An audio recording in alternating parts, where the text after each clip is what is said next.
This whole event is a dream come true for me personally. Years ago when I was in Assisi, really, that was in 2000 was when I was in Assisi, I was so moved by the experience of Crèche. And then in my head, I started asking all the questions. Why? Why did Francis do this? Because it was so out there.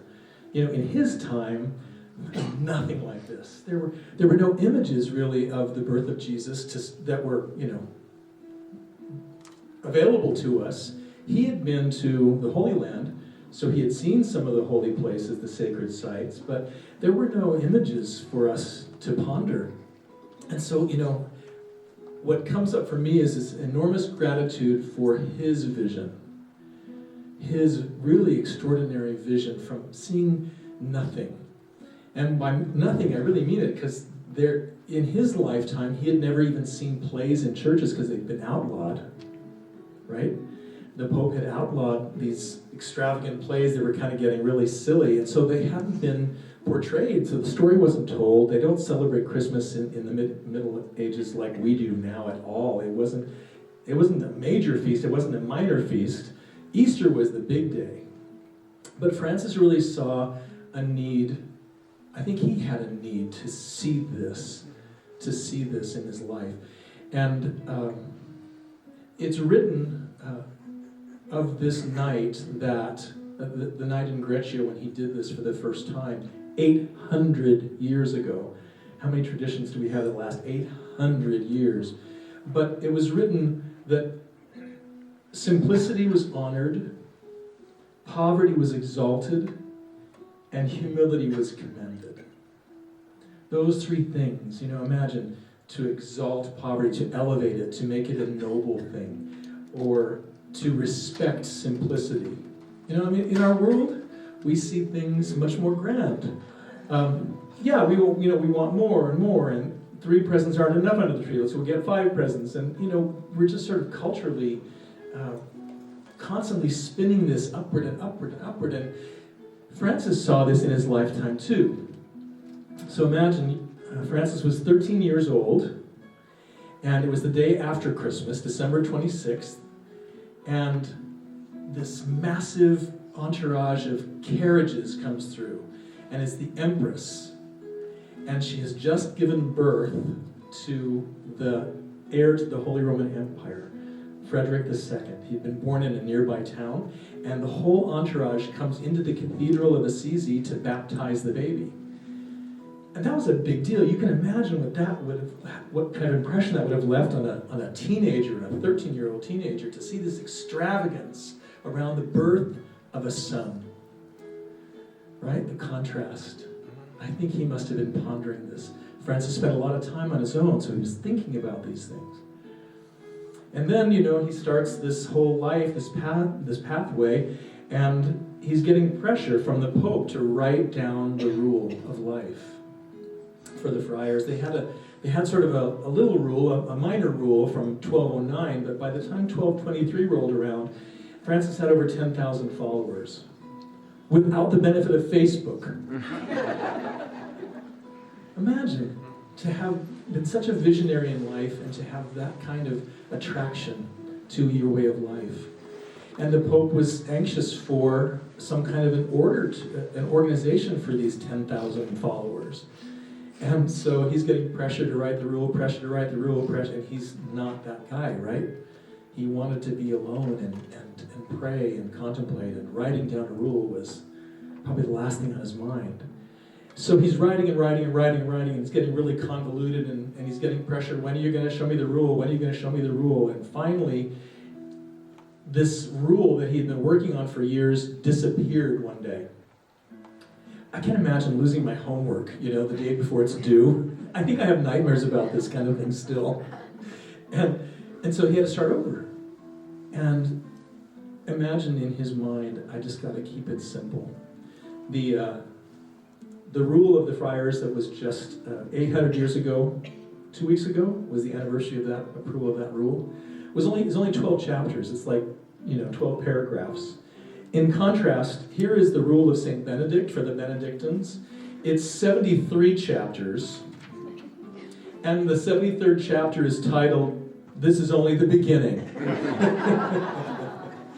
So, you contrast that with the simplicity that Francis wanted, and now we understand how simplicity was honored, and humility was exalted, and poverty was commended. These contrasts that Francis saw in his life, I think it all drove him to do this. So he gets permission from the Pope to do this, because he doesn't ever want to be out of alignment with the Pope. He gets permission to do this, and he asks a friend to help him. All he wants is an ox and an ass and hay. That's it.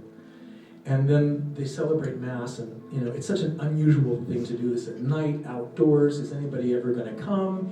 And people came. They said they were carrying torches, so many that the night was lit up like the daytime. And it was exciting for men and beasts were delighting in this. Imagine all those torches on a cold, wintry night on a mountainside. And they celebrate Mass. And Francis preached so beautifully. And here's the miracle, is that they saw a baby come to life in the hay. That was the miracle. And I can only imagine what that would be like. I mean, I can't really imagine what that would be like. But if it happened to me, I'd want to be telling that story. You'll never guess what happened. We had Mass out on a mountainside, and it was really cold and dark. And I saw a baby come to life in the straw. I saw it with my own eyes. And then the next Christmas, you've got to reenact the whole thing.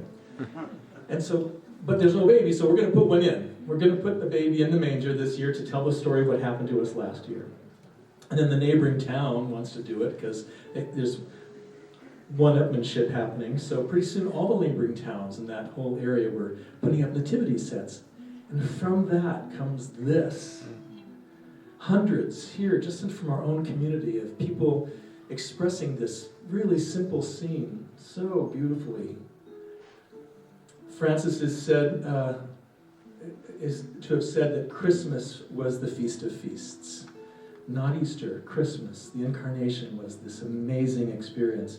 And he was so enamored by it that he said, Christmas is such a day that even the walls should be smeared with meat. So we have a gift bag for you with some ground beef that you can smear on your walls. No, I'm kidding. There's no ground beef in this bag. But he did say that that if he could get the emperor to make a law that corn and grain should be scattered on the roads so that even the birds would have extra to eat on Christmas Day. So in this gift bag that we have for you, we have a packet of birdseed for you. And it says on Christmas, and I think it's a quote, "All who can should scatter corn and grain along the road so that the birds might have an abundance of food on a day like Christmas." So you get to take that home and you can do with it what you like. There's also an ornament in here that our volunteers have made. And the ornament is stuffed with hay, little bits of straw. We have trees in the church that are covered with these little ornaments too. The straw, that year in 1223, 800 years ago, took on a mystical quality. And people were taking the straw and they were scattering it on their fields to assure for a good crop the next year. If a woman was having a difficult pregnancy, they'd lay the straw on her belly as she was giving birth, and the birth would be easy. They did this for the animals too. If there was an animal that was having a difficult pregnancy or difficult birth, this straw had a spirituality to it, a spiritualness about it. And so the straw is important. The straw was what Francis asked for: the ox, the ass, the animals, and the straw. The straw is the only thing that gave that child any comfort, really, right? I mean, a manger is a food trough for the animals, and so, I mean, if I don't have my heating blanket on at night, I'm cranky. I can only imagine. Can you imagine women laying a newborn child into a bed of hay? Maybe it would be warm, maybe it would be cozy. So the straw is important. When we designed the new church, the straw was an important part of the story. The straw is pressed into the wall behind the altar, if you've never seen that. It's carved into the wood of the altar. It's carved into the ambo and the presider's chair. It's carved into the wood underneath where the tabernacle is. The hay is carved into the corners of the baptismal font. That hay motif is on the windows when you first come into the church. The hay is everywhere. It's important.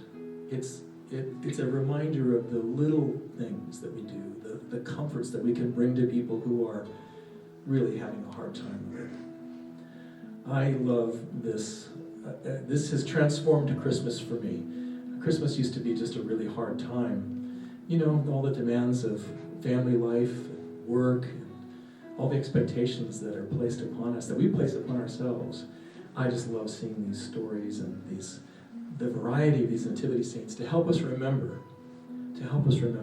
not just to put Christ back into Christmas, but to remember this simplicity and the humility and the poverty that Francis wanted us to see. What a gift we got from Francis. And we're celebrating here this 800th anniversary this year. I think it's important that we see that it's tied to the rule of the Franciscans. In closing, I'll just remind you that the first line of the rule for the Franciscans is to live according to the Holy Gospel of Jesus. That's it. We follow the gospel. And we do that by telling these stories and sharing these beautiful nativity scenes. So bravo and thank you to everybody who loaned us a nativity set. And I'm just delighted they're all here tonight. The next